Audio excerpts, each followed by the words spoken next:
Ndabasuhuza abakunzi b'isaha y'agaciro aho muri mwese kaze. I greet you, those who love to follow the hour of value. Welcome. Amahoro ya Yesu Kristo abane namwe. May the peace of Jesus Christ be with you. Murakaze neza muri kiganiro cyacu. Welcome in this meeting. Ndabashimiye kuba komeje kuba abizerwa mu isaha y'agaciro kuva mu kwezi kwa mbere tukaba turangije ukwezi kwa 11. I thank you for being faithful and following the hour of value from January to the end of November. Abari muri Amerika ndabifuriza amashimwe. Those who are in America, I wish you a happy Thanksgiving. Turi mu bihe za Thanksgiving cyangwa se byo gushima mu gihugu cyose. Rero ndabifuriza amashimwe meza ndetse no kwibuka ko Imana yabanye namwe mu bihe bikomeye no mu bihe bidakomeye yakomeje kuba Imana yanyu. I thank you for being faithful. We are in the time of Thanksgiving and we are thanking God. We are remembering that He has been with you in the difficult and in the easy times. Namwe muri hano muri Israel ndagira ngo nkomeze mbifurize urugendo rwiza mu gihugu gitagatifu. And I know those who are in Israel, I wish you to continue to have a wonderful journey in this holy land. Mboneyeho no gukomeza abifuje nabo kuza muri Israel ariko bitashobotse bitewe n'ibibazo by'amaviza. Ndagira ngo mbakomeze ariko mbabwire ngo ntabwo ari iherezo bizacamo ubutaha. I want to comfort and strengthen those who are not able to come to Israel because of visa issues. I promise and I know that it will work out next time. Turizera ko Imana yacu ari Imana ifite umugambi mwiza ku buzima bwawe, ibyo yagusezeranije izabikora. We believe that God is a good God and what He promised you He will fulfill. Amen. Amen. Reka rero dutangize isaha yacu y'agaciro dutangizanya isengesho. Let's start our hour of value with a prayer. Uwiteka Mana turagushima kugira neza. Lord God, we thank you that you are good. Urakoze kuri Imana nyamana. We thank you that you are a true God. Urakoze kuri Imana idukunda kandi tuzi. Thank you for knowing us and loving us. Urakoze kuri Imana ihambaye. We thank you that you are a great God. Ndagushimira kubwo musemuzi wanjye. I thank you for my interpreter. Umugiriye neza. Bless him. Nanjye ubwanjye. Even I myself, bless me. Udutwikiriza amaraso yawe. Cover us with your blood. Satani ntatubone. That Satan may not see us. Abanzi ntibatubone. That the enemies may not see us. Tubonwe n'ijuru gusa. That we may be only seen by heaven. Urakoze kubwo amaraso yawe yeza kandi agatunganye. Thank you for your blood that cleanses and cleans. Yeza ahantu turi. May cleanse this place. Kandi atwikire. And may cover it. Tugiye kuvuga ijambo ryawe. We are about to speak your word. Gukomeza benshi. Strengthen many. Uvugane natwe. And speak with us. Mu izina rya Yesu. In the name of Jesus. Amen. Amen. Turi ku itariki 26 uku kwezi kugiye kurangira. We are on November 26 and we are about to conclude this month. Ndabashimiye mwese ababashije kubana natwe mu minsi 40 yo gusenga mukayirangiza. Dusigaranye rero ukwezi kumwe ngo mwakurangire. I thank those who were able to follow us and to be with us in these 40 days. We have one more month to end the year. Murabizi ko buri mwaka iyo ugiye gutangira abantu bafata ibyemezo bishya. You know that people make commitments when the year is about to start. Buri muntu wese akaba afite resolution y'ubuzima y'ibyo azakora akabyiyemeza mu mutima we. And people have resolutions, plans that they are going to do and they commit this in their hearts. Uyu mwaka tugiye kurangiza tugisigaranye ukwezi kumwe birashoboka kutabaye umwaka woroheye abantu.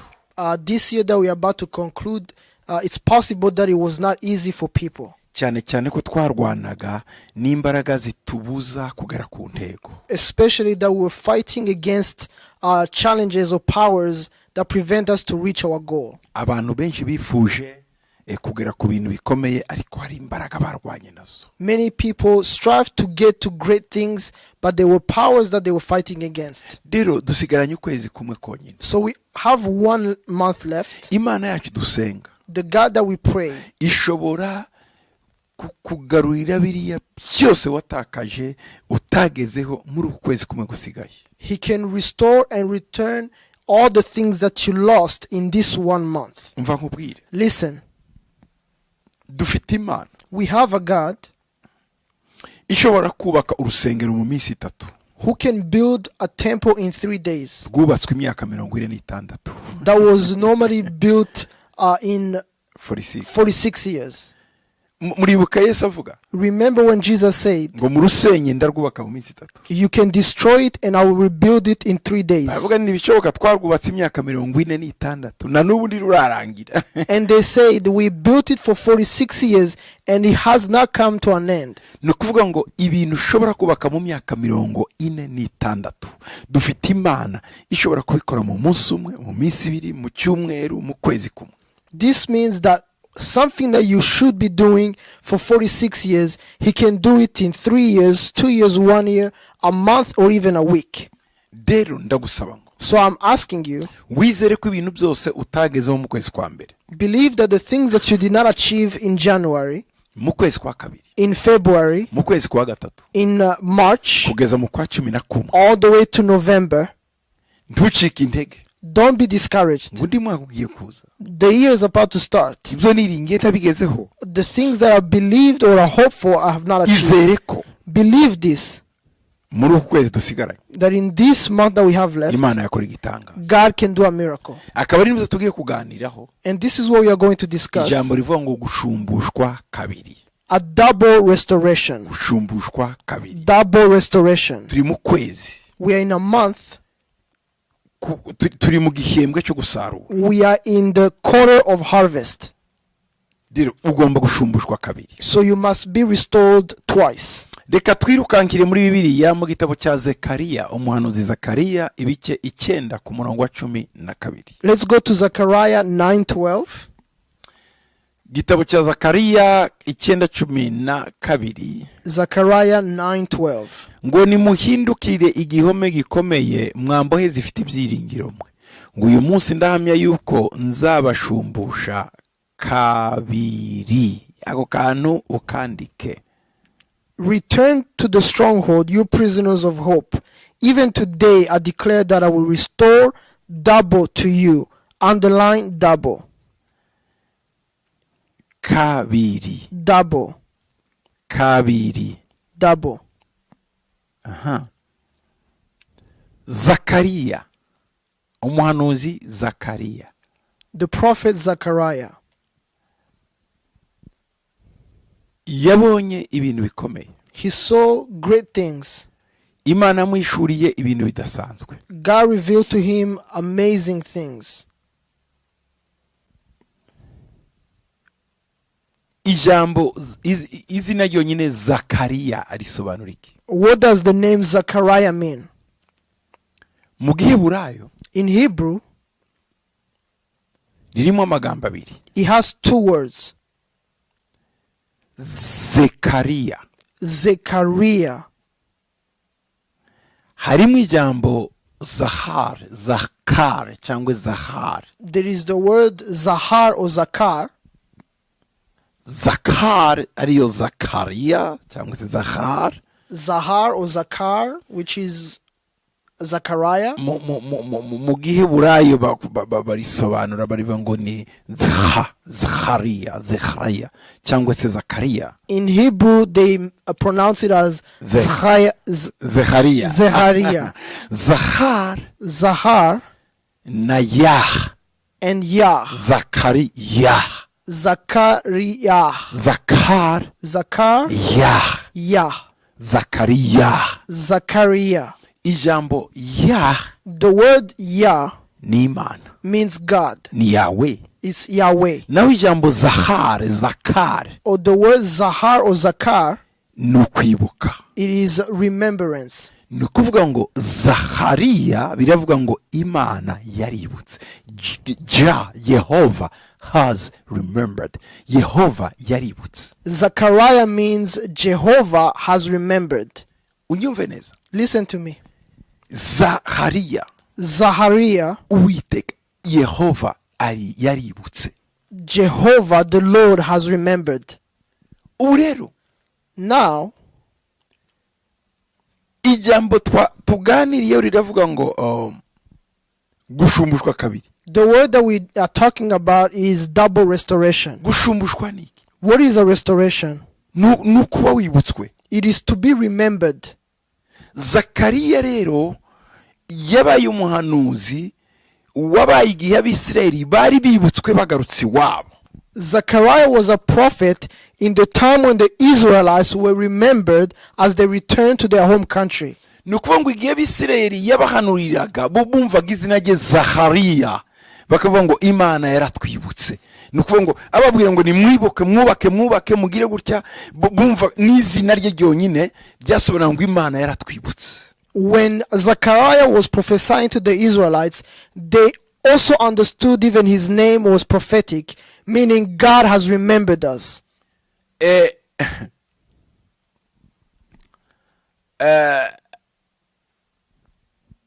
Iri jambo ngo muzashumbushwa kabiri. This word of double restoration, Imana yarimo ibwira abisirayeli kugaruka mu gihome. God was telling the Israelites to return to the stronghold. Kugaruka, nimugaruke. Come back. Shuvu. Come back, Shuvu, return. nimugaruke. Return. Nimugaruke mu gihome. Return to the stronghold. Igihome niki? What is the stronghold? Donc kwibukwa bisaba ko ugomba kubura ahantu. To be remembered first requires you to be in a certain place. Ahantu bakubona. A place where you are visible. Ukagaragara. You are in the public. Oh, bakati kanaka araha nawe. And they say this person is here as well. Kubera ngo umuntu akwibuke nuko bayakubonye. For someone to remember you, they must see you first. Israeli yari yataye igihome cyabo. Israel had lost their stronghold. Igihome cyabakingiraga. The stronghold that protected them. Igihome cyabarindaga. The stronghold that kept them. Igihome cyabatwikiraga. The stronghold that covered them. Baja mu ngoyi z'abandi bantu. And they went into slavery under other people. Barabohwa bahinduka imbata. They were bound as slaves. Barajyanwa ari imbohe. They were taken as captives. Babohwa n'ibyisi. They were bound by the things of the world. Babohwa n'ibigirwamana. They were bound by the idols. Babohwa n'ibyaha. They were bound by sins. Babohwa n'ubucakara. They were bound by slavery. Ariko muri bimbere. But within them, bari bafite ijambo rivuga ngo Imana iribuka Zahari.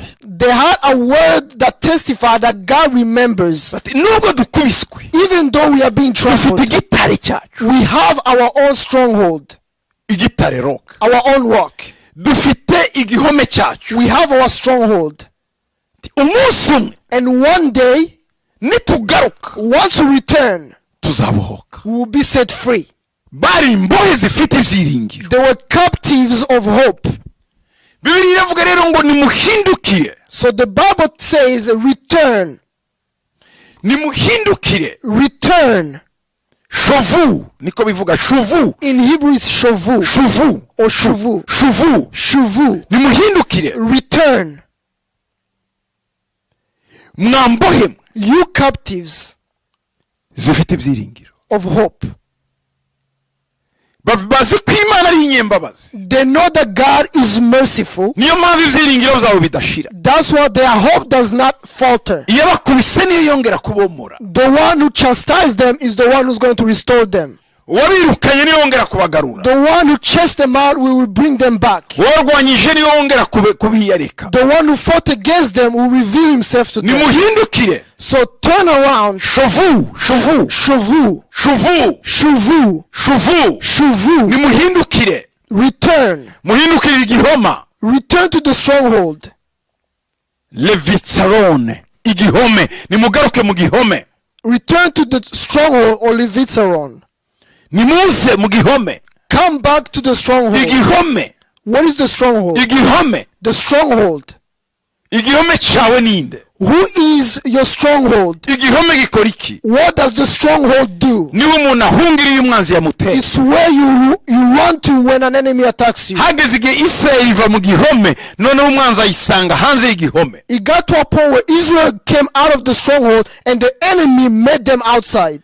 Niyo mpamvu birivuga ngo that's what the Bible says. Nimugaruke mu gihome. Return. Mugaruke. Return to the stronghold. Shuvu. Shuvu. Shuvu. Shuvu. Levitrone. Nimugaruke mu gihome cyawe. Return to the stronghold. Yemwe mbohe mwe. You prisoners. Yemwe mbohe mwe. You prisoners. Mufite ibyiringiro. of hope. mufite ibyiringiro ko Imana izabagarukira. You have hope that God will return to you. Oh, hallelujah. Hallelujah. Hallelujah. Hallelujah. mufite ibyiringiro ko Uwiteka azabagarukira. You have hope that the Lord will come back to you. Imana izabikora. God will do ngo it. uyu munsi niko Uwiteka avuga. Even today, the Lord declares. uyu munsi niko Uwiteka avuga. Even today, the Lord declares. Uwiteka aravuze ngo The Lord is saying, nzabashumbusha kabiri. I will restore you double.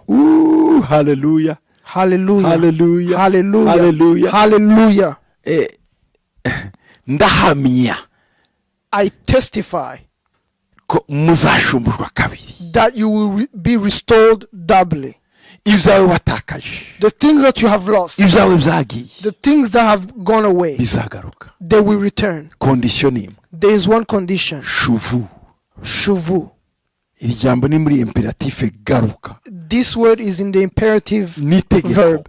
It's a command. Garuka. Return. Garuka. Return. Garuka. Return. Garuka. Return. Mu gihome. In the stronghold. Kuko uri imbohe ifite ibyiringiro. Because you are a prisoner of hope. Kubera iki? Why? Uza aho wakirira.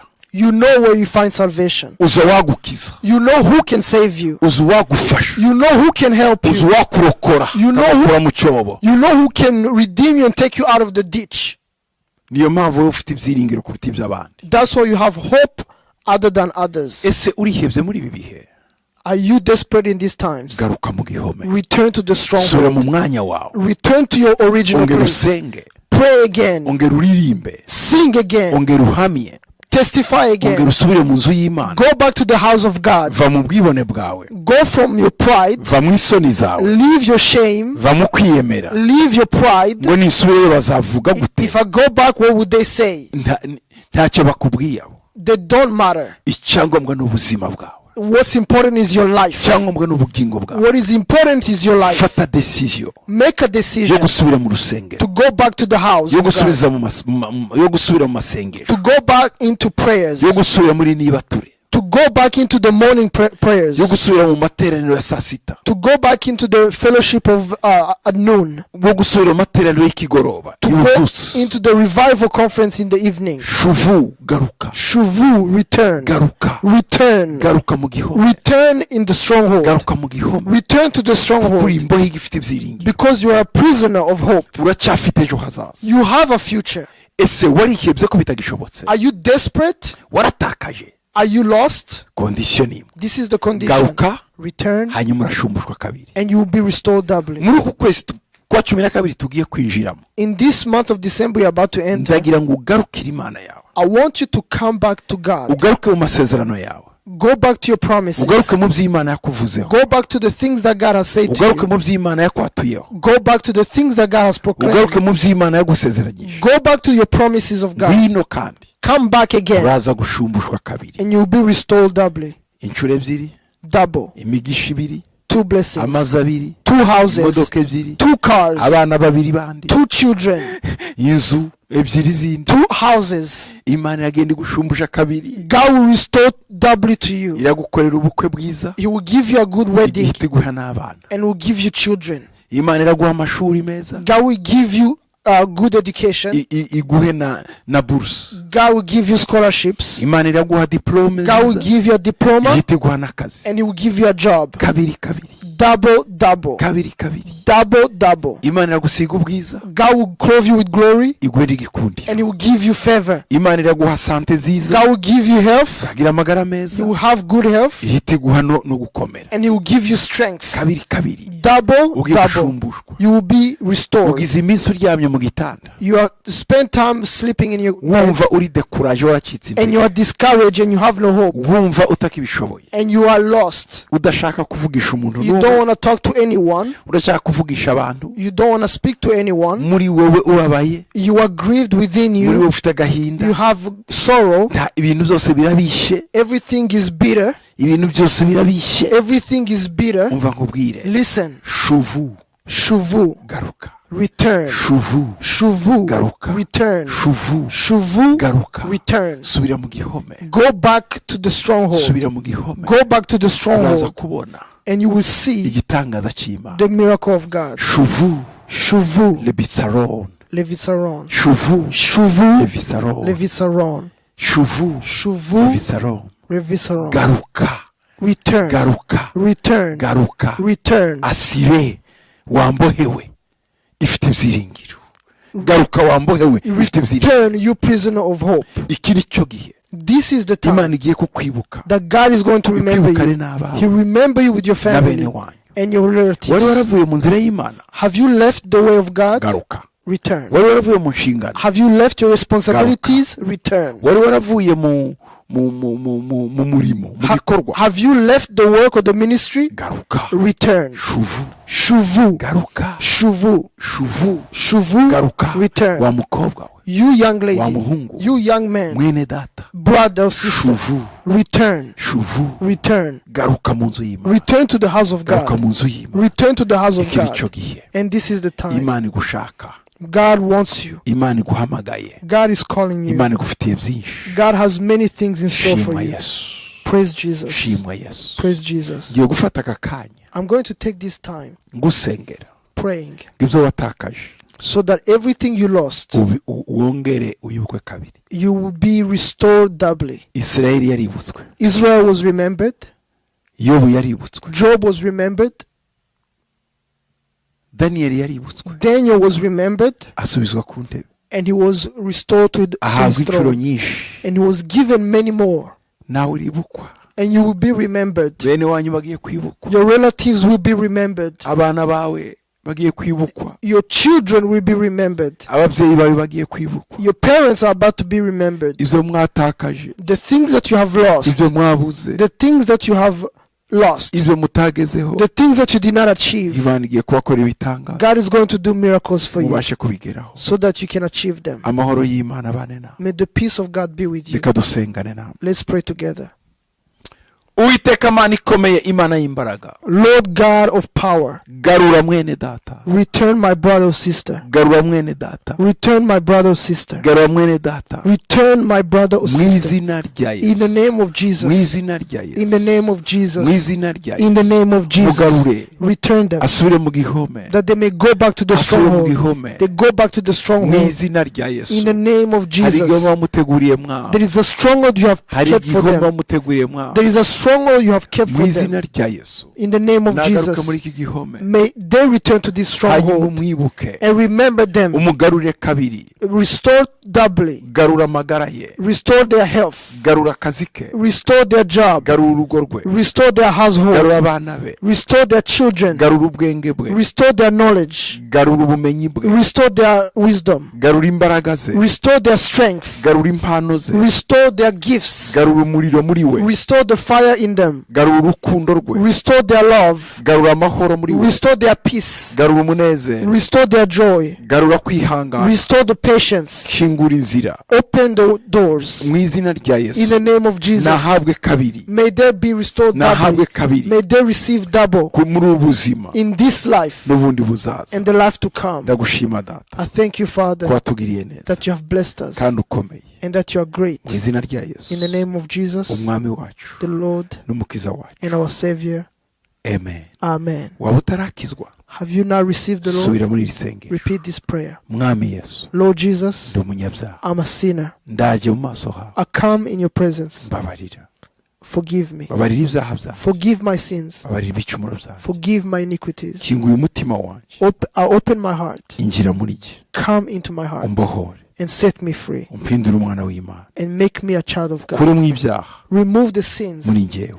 within me. Urakoze kubyumvisha Thank you for hearing mu me. izina rya In the Yesu. name of Jesus. Amen. Amen. Uyu mwanya urakijijwe, This time you have been saved. komeza ukunda Imana, Continue to love God. wino mu rusengero, Come to the house of God dufatikanye umurimo w'Imana. and we'll work together in the Ureba house of itorero God. riri hafi yawe, Find a church nearby Zion Temple aho iri, where Zion Temple is. uze Come aho itari, where there is no. ureba urundi rusengero basoma Bibiliya kandi bigisha neza ijambo ry'Imana. Where there is no Zion Temple, find another church that profess the doctrine of God, of Jesus. Cyangwa se utwandikire kuri YouTube, utwandikire kuri televiziyo, kuri izo nimero urimo ubona aho ngaho, utwandikire, turaza kugukurikirana.